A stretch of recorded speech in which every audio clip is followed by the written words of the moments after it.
Vamos começar então um assunto que normalmente é o calo de muita gente, que é a parte toda de genética. Eu, na minha concepção, a parte de genética, ela tem como parte mais importante para que as pessoas consigam entender esse pedaço, essa aula, que são os conceitos básicos iniciais. É justamente por causa desses conceitos que é muito comum que as pessoas percam algumas informações e depois vai virando uma bola de neve e vai ficando cada vez mais difícil de entender. Então, assim, para tentar fazer com que fique mais simples, a gente começa pelo básico. Primeiro, a nossa genética é constituída pelas nossas moléculas de DNA. E nós temos moléculas de DNA que nós fomos recebendo nas nossas gerações anteriores, como dos nossos pais, por exemplo, dos nossos avós. Sendo assim, tudo isso começa quando a gente vai reproduzir. Quando a gente vai reproduzir, a gente deve lembrar o seguinte: a gente não manda todas as informações genéticas que a gente tem para o filho, senão ele teria só a informação genética que tu tem. E na verdade não é assim. Na verdade, o que a gente faz? Na hora de reproduzir, uma mãe, ela pega uma das suas células 2N lá dentro do ovário e vai fabricar um óvulo. Então essa célula 2N que a mãe tem, uma célula diploide com todas as suas informações genéticas, vai passar por um processo de meiose, onde ela reduz o número de informações genéticas, número de cromossomos pela metade e manda só metade. A outra metade é a responsabilidade do pai.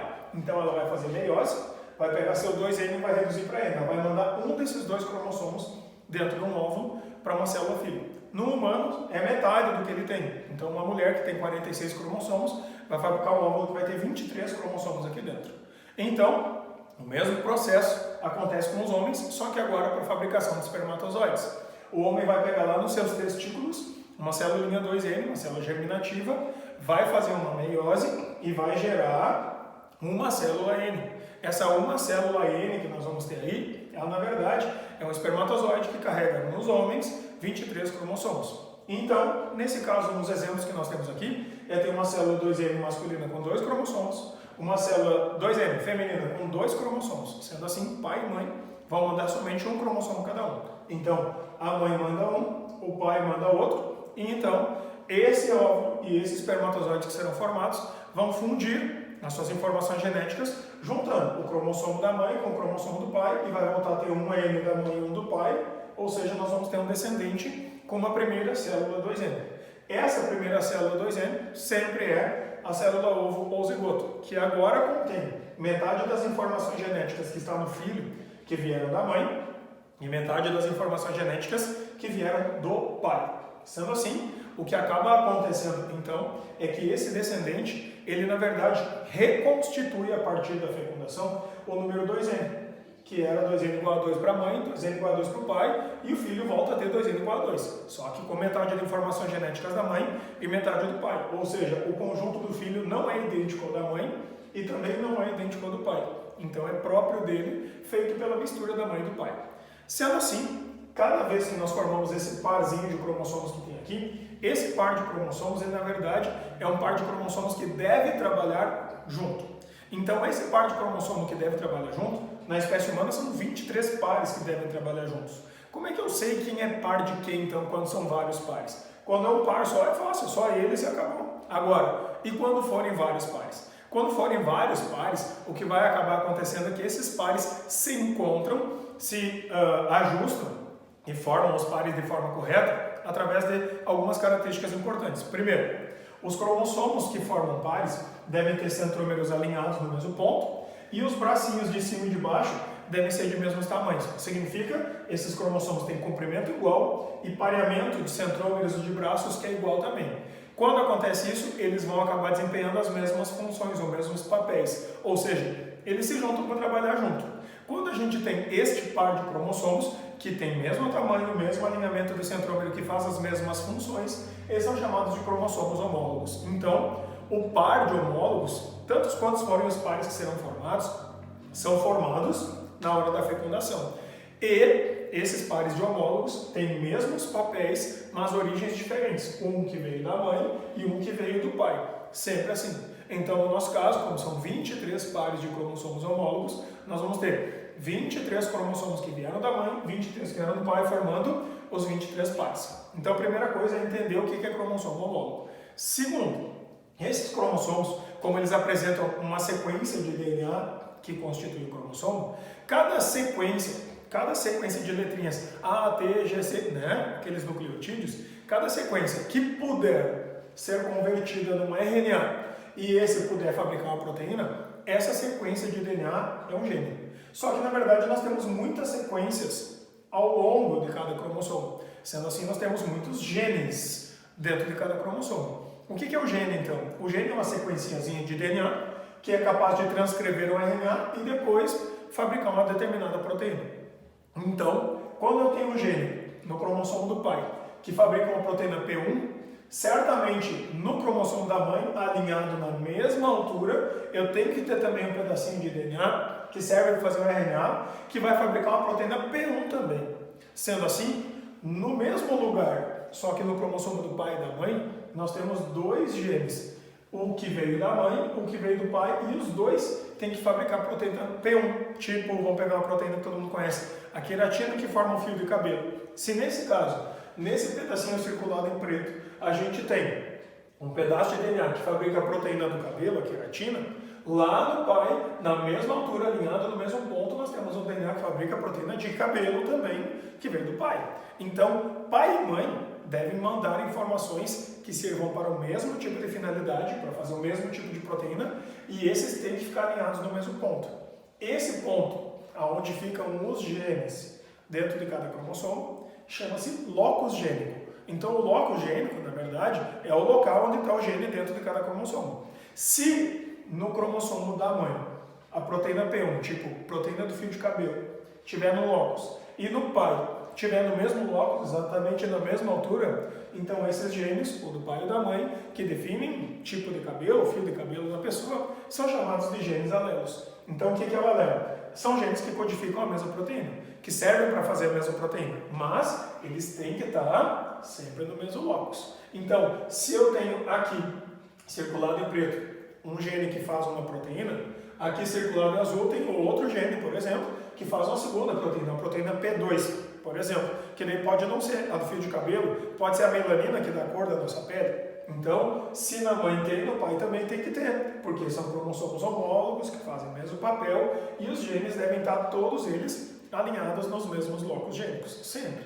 Então, quando acontece isso, os genes alelos, eles na verdade são genes que ocupam o mesmo locus, mas um está no cromossomo da mãe, um está no cromossomo do pai, e servem para fazer a mesma coisa. Então, aqui nesse exemplo, eu coloquei um par de genes alelos que é circulado em preto, que está bem na ponta de cima, um par de genes alelos que está circulado em azul, que está aqui no meio, e logo abaixo do centrômero, um par de cromossomos que vai ter genes vermelhos, que são alelos, que definiriam obrigatoriamente, então, uma proteína do tipo P3. Então, se está em locos diferentes, significa fabrica proteínas diferentes. Proteína P3, P2, P1, por exemplo.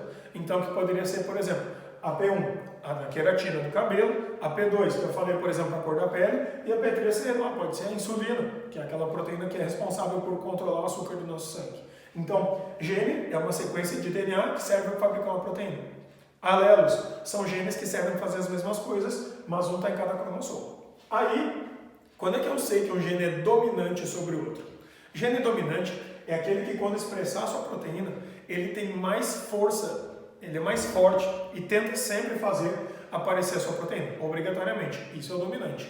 E o gene recessivo, que é o mais fraco, é aquele que tenta fazer aparecer a sua proteína, ela aparece, mas como ela é inibida, ela é mais fraca do que a do dominante aparece. Então, em termos genéticos, a gente só vai ver isso quando tu olhar na população, quando tu olhar para as pessoas, quando tu olhar para os bichos, olhar para as plantas, para começar a identificar o que é dominante e o que é recessivo. Mas a gente pode descrever isso. Por exemplo, se eu tenho uma sequência de letrinhas assim, se essa sequência de letrinhas ela serve para fabricar um RNA e depois isso vira uma proteína, isso é um gene. Só que cada vez que eu vou fazer um cálculo de genética, eu não vou escrever essa sequência de letras A, T, A, G, A, C, G, G, né? Então é muita coisa. Então o que a gente faz? A gente vai simplesmente pegar, por exemplo, e vai comparar essas informações. Por exemplo, se a gente tem que a sequência em azul, ela é um gene, esse gene, para nós, é uma incógnita. A gente não precisa escrever todo ele de novo. Isso aqui poderia ser escrito assim como Y, que nem na matemática.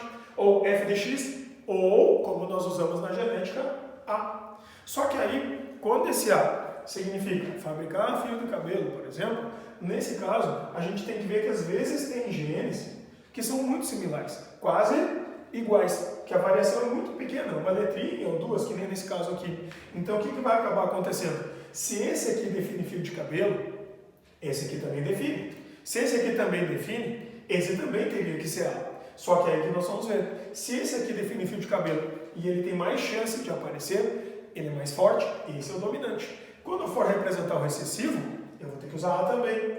Só que daí, em vez de usar um A maiúsculo, eu vou ter que usar um A minúsculo, para indicar qual que é o dominante e qual que é o recessivo. Então, quando a gente recebe informações que vêm do pai, que vêm da mãe, nem sempre as informações são idênticas. Pode até ser que sejam, mas isso não é obrigatório. Então, isso tudo acontece na hora de formar o nosso zigoto. Então, quando a gente tem informações que vêm idênticas do pai e da mãe, ou quando vêm diferentes do pai e da mãe, a gente vai descrever assim. Por exemplo, para essas duas características em vermelho, se eu tivesse uma característica que veio da mãe, que era azão, que é um gene dominante, e uma característica que veio do pai, que é azão também, eu vou dizer que esse indivíduo aqui, que recebeu informações do pai e da mãe iguais, esse indivíduo é um indivíduo homozigoto, porque o zigoto dele foi formado com informações genéticas idênticas vindas do pai e da mãe. Então, quando acontece isso, o indivíduo homozigoto, ele vai ser representado, em vez de botar toda essa tripla de letras, pelo azão e pelo azão. Significa, o indivíduo homozigoto, ele tem um zigoto que foi formado com os dois azão. Poderia ser dois azinhos? Poderia também. E se eu estiver analisando duas informações ao mesmo tempo? Não tem problema. Aí eu estaria falando desta e desta. Então, o indivíduo homozigoto, ou também chamado indivíduo puro, é aquele que na hora de formar seu zigoto teve informações genéticas do pai e da mãe que eram idênticas. Por exemplo, poderia ser um indivíduo que tinha recebido Bzinho da mãe e Bzinho do pai. Sendo assim, se esse indivíduo recebeu Bzinho da mãe e também recebeu Bzinho do pai, ele continua sendo um homozigoto. Só que agora, em vez de ser um homozigoto com informações dominantes, ele vai ser um indivíduo homozigoto com informações recessivas, mais fracas. Então, a diferença do homozigoto é basicamente que ele tem que ter letrinhas iguais, que ele tem que ter recebido ou dois dominantes ou dois recessivos para aquela uma característica. Mas se o indivíduo, em vez de receber informações todas iguais, ou todas dominantes ou todas recessivas, ele tinha recebido uma dominante e uma recessiva. Tipo assim, se a mãe mandou uma informação dominante e o pai mandou uma informação recessiva. Quando acontece isso aqui, na hora de formar o zigoto do filho, vai ter um dominante de um e um recessivo do outro. Então o zigoto não é mais idêntico, não é homo, o zigoto ele é um heterozigoto para aquela característica. Então, por exemplo, se aqui em cima tivesse recebido o Dzão vindo da mãe, que é o dominante, e o Dzinho vindo do pai, então para aquela característica P1 que eu tinha falado, que era fabricar fio de cabelo, as informações vão ser preponderantes vindas da mãe em relação às do pai. Então o da mãe é dominante e o do pai é excessivo. Quem é que fala mais alto? O dominante. Se o dominante é o mais forte e ele fala mais alto, vai aparecer a característica que a mãe está mandando ou que o pai está mandando? Que a mãe está mandando. Qual é a única situação onde os recessivos podem aparecer? Quando eles estiverem juntos e sem interferência do dominante. Então, nesse caso aqui, quando a gente tem um indivíduo que recebe um dominante de um lado e um recessivo do outro, esse indivíduo é chamado de heterozigoto ou híbrido. Então, o híbrido é todo indivíduo que apresenta um dominante ou um recessivo. Quando acontece isso, genes que são diferentes, né? Nesse caso, a gente poderia ter aqui uma, duas, três características. O indivíduo ele é heterozigoto ou híbrido para a primeira, homozigoto recessivo, Bzinho, para a segunda e homozigoto dominante para a terceira. Sendo assim, para cada vez que nós formos analisar uma coisa, nós vamos ver elas separadamente. Então, não esqueçam de uma coisa. Essas letras, azão, azinho, Bzinho, na verdade, elas estão representando uma tripa gigante de letras assim. Então, na verdade, é só uma incógnita. Tá? Então, não se confundam e não se preocupem com isso. Que letra que tu tem que usar? A, B, C, D. Escolhe. Tu não tem problema, isso é uma incógnita. Em geral, assim como de praxe, o que acaba acontecendo é que eles vão usar assim, a letra dominante sempre tem a ver com aquela característica em questão. Por exemplo, uma coisa que vocês vão ver depois em outra aula, que é a questão das ervilhas do Mendel. Tá? Eles usavam o azão, que é dominante, para as ervilhas amarelas. Tá? E daí o azinho para as verdes. Então, normalmente, quando a gente tem pelos de animais longo e crespo, se o longo é dominante, eles usam Lzão. E daí o crespo vai ser o Lzinho. Então, tu pode escolher a letra que tu quer usar. Tu pode usar azão, azinho para sempre, se tu quiser. Menos quando estiver falando delas ao mesmo tempo, para não causar confusão na hora da gente fazer cálculos e tal. Então daí é bom dar letras diferentes, certo? Então nesse caso aqui, quando a gente pega e analisa qual foi a informação genética que a mãe mandou, qual foi a informação genética que o pai mandou, a gente junta as duas e define o par genético para a informação tal, ela é o que nós chamamos de genótipo. É uma forma de tu representar, na verdade, o que veio da mãe, o que veio do pai. O que veio da mãe, o que veio do pai, o que veio da mãe, o que veio do pai. Ou seja, essas informações genéticas, as que tu tem, as que vão definir uma característica física, são chamadas de características genotípicas, ou genótipo. Então, o genótipo, nesse caso aqui, para fio de cabelo, era Dzão, Dzinho. O genótipo para a cor da pele era Bzinho, Bzinho. O genótipo para a fabricação da insulina era Azão, Azão. Então, genótipos são, na verdade, definições, através das incógnitas, de como está a genética desse indivíduo. Aí, este genótipo responsável por fabricar algumas características físicas, visuais, fisiológicas, morfológicas, ou seja, é a estrutura física do corpo de alguém e o funcionamento dela. Essa estrutura física e o funcionamento é o que nós vamos chamar de fenótipo, que significa é quando a gente tem um aspecto físico de alguém. Ah, tu diz, a pessoa é loira, isso é fenótipo. Agora, quando tu diz o indivíduo é azão, azão, isso é genótipo. Então, fenótipo é o que é possível a gente enxergar, mesmo que tu não esteja vendo a olho nu, tu precisa do microscópio, mas tu vai ver. Se tu olha para uma pessoa e analisa as células do sangue dela, as células do sangue não estão visíveis a olho nu, mas a hora que tu botar no microscópio tu consegue ver. Se as células do sangue estiverem defeituosas, tu diz, o fenótipo das células sanguíneas é tal, é o aspecto físico delas. A nossa identificação de sangue, por exemplo, A, B, AB e O, são na verdade identificações fenotípicas, que foram geradas por um determinado genótipo.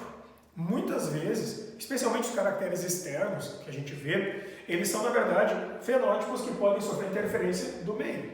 Então, às vezes, a interferência do meio é zero. Aí o teu fenótipo é exatamente o que o genótipo mandou ser. Por exemplo, a cor da nossa pele, quando a gente nasce, ela é exatamente o que o genótipo mandou ser. Só que aí tu começa a pegar sol, começa a pegar luz, e a luz começa a queimar a tua pele e começa a mudar de cor. Teus olhos também, teu cabelo também. Significa que o fenótipo da pele, dos teus olhos, do teu cabelo, ele não é 100% aquilo que o genótipo queria que fosse. Ele, na verdade, o que o genótipo queria, mais uma interferenciazinha do meio. Aí se eu resolver pintar meus cabelos de roxo, bom, aí tu mexeu só no fenótipo, porque o genótipo tu não alterou. O genótipo continua sendo a parte genética, ou seja, é isso aqui, e nisso tu não mexeu. Tu só pintou o teu cabelo. Então, interferência do meio. E se eu cair andando de bicicleta e dando uma cicatriz na cara? Bom, nesse caso, tu não mexeu no genótipo. Foi a interferência do meio que mexeu com o teu aspecto físico-visual, que é o teu fenótipo. Então, nesse caso, o fenótipo é basicamente o aspecto físico do indivíduo. Pode sofrer interferência do meio? Pode, mais ou menos. Aí vai depender de cada situação.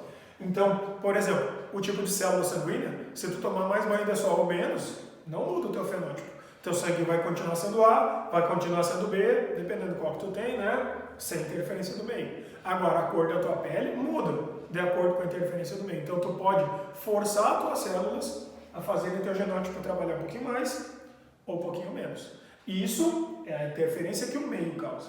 Considerando isso, cuidado.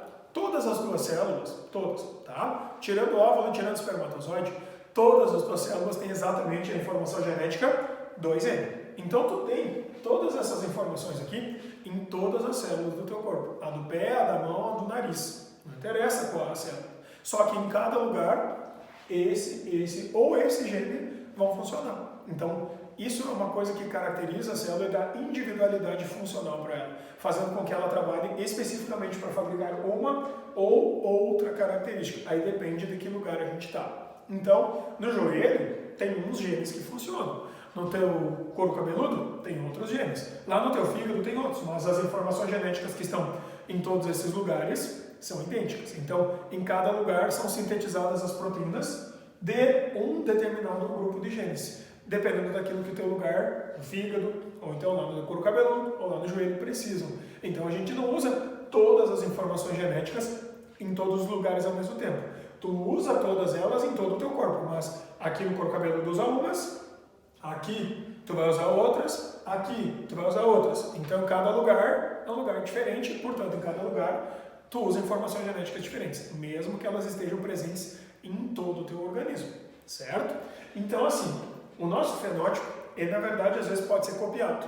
Para nós humanos isso pode ser copiado de forma simples. Por exemplo, se eu quero pintar meu cabelo de loiro e ficar igual a um homem que tem cabelo loiro, eu não vou mudar o meu genótipo. Se eu mudar o genótipo é uma mutação. Então, na verdade, eu vou mudar só o fenótipo. Se eu copio o fenótipo de alguém, eu estou criando uma fenocópia, que é uma cópia física de alguém. Então, por exemplo, tem animais que fazem isso na natureza. Por exemplo, a cobra coral verdadeira e a falsa imita a verdadeira. Isso também é uma cópia do fenótipo, é uma fenocópia. Outro exemplo que nós vamos ter é a borboleta monarca e a vice-rei, que é uma venenosa e a outra não é. A não venenosa, que é a vice-rei, imita a venenosa. Então, isso é uma fenocópia. Então, quando a gente tem cópias, como casos de mimetismo e até mesmo eventualmente de camuflagem, isso pode ser uma fenocópia, a cópia de alguma coisa da natureza. Só que isso é por causa de mutações de seleção natural. Então não é uma coisa proposital. Para nós humanos a gente pode fazer de forma proposital, porque a gente tem essa habilidade de pintar cabelo, botar lente de contato, cortar cabelo, etc. Né? Senão não seria o caso. Então, para finalizar esses primeiros conceitos da ideia toda geral de genética, nós temos o seguinte, tá? Os caracteres ou heranças que nós temos, as características físicas, fenotípicas que nós temos, elas podem ser divididas em 3 grupos, tá? Isso na verdade não é cobrado, na verdade tu precisa saber para poder entender melhor as coisas, que é o seguinte: características que vêm através dos cromossomos. Isso são caracteres hereditários. Veio pela tua genética, do vô para o pai para ti, tá? Segundo, características adquiridas. Nem sempre tem a ver com a genética, mas por exemplo, a gente pode ter pego da mãe para a gente rubéola, através do sangue, e não foi pela genética. Aí nasce uma criança pela placenta, passou, e nasce uma criança com rubéola, ou com toxoplasmose, ou de repente com AIDS. Né? Então, são características adquiridas. Ou ainda, eu posso estar caminhando na rua e viro o meu pé e machuco e começo a andar todo manco por causa desse processo. É uma característica adquirida por uma coisa que eu tive no meio da minha vida. Então, o fenótipo de alguém conta tudo. E nesse caso, algumas coisas são adquiridas ao longo da tua vida. Por exemplo, uma cicatriz no braço de alguém, isso pode ter sido adquirido por um acidente. Quando acontece esse tipo de coisa, é um caráter adquirido. Além disso, nós temos um terceiro tipo de caráter, que é o congênito. O congênito é uma coisa que a gente deve tomar mais cuidado, tá? Congênito significa estar presente na hora do nascimento. Só que aí, como é que veio? A mãe passou para o feto desenvolveu sozinho por mutação, ou foi passado hereditariamente? Então, às vezes, pode ter sido a mãe que passou. Por exemplo, quando uma criança nasce e já tem AIDS, se fizer exame de sangue já está lá, já dá para perceber. Então, foi adquirido e congênito. Se a gente tem uma criança que tem síndrome de Down, a gente dificilmente vai ouvir falar de uma mãe que tinha síndrome de Down e o filho pegou da mãe. Na verdade, é congênito, porque a criança que nasceu com síndrome de Down está lá estampada em toda a criança, todas as características físicas estão visíveis e não foi passado hereditariamente e não foi adquirido. Então, a característica só congênita. Quando acontecer isso, é uma mutação só da criança. Agora, se a mãe tiver passado alguma informação genética, ou o pai tiver passado, e aí passou por causa daquilo ali, aí é hereditário e congênito. Por exemplo, pessoas que têm manchas de pele, né, pinta, assim, diz, igual a da minha avó. Se é igual da avó, passou da avó para a mãe ou para o pai, né, e dali para ti. Sendo assim, é hereditário, e quando tu nasce já está estampado em ti, pronto, já é congênito. Então, o congênito é algo que está presente no nascimento de uma pessoa, tá? Então, por exemplo, surdez. Às vezes, pai e mãe são normais, e o filho é surdo. Aí o que acontece? Se a surdez for um caso genético que veio hereditariamente, vai ser hereditário e congênito. Se a gente tiver uma criança que teve um problema no desenvolvimento embrionário e essa criança, então, tem uma surdez que é só dela e não tem nem do pai, nem da mãe, nem da genética dos pais, e então não foi adquirido, não foi hereditário, é apenas congênito. Então cuide bastante com esses caracteres, em especial o que significam as características gene, alelo, dominante e excessivo, fenótipo, genótipo e dominante e excessivo. Homozigoto, heterozigoto, essas características são as mais importantes. Na sequência, a gente vai ver como a gente vai entender como as heranças passam de um grupo para o outro e também o início da parte toda, aquela matemática que vai nos ajudar a resolver problemas de genética.